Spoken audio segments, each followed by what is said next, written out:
This is Isaac with Autolawn of Orlando. Today I'll be showing you how to install the 4G module for your Sunseeker X5.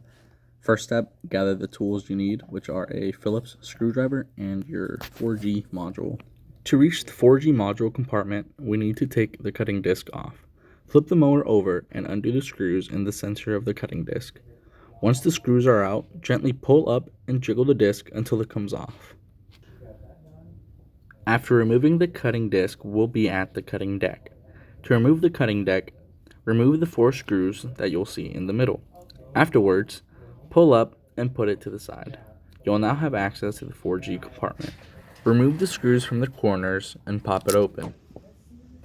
Pull the cables out and connect them to the 4G module.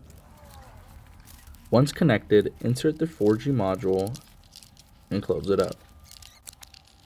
Attach the cutting deck back on and screw it in, followed by the cutting disc.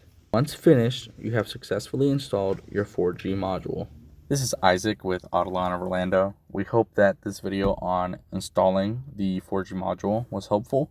Visit our YouTube channel at Autolawn of Orlando for more helpful videos on robotic mowers.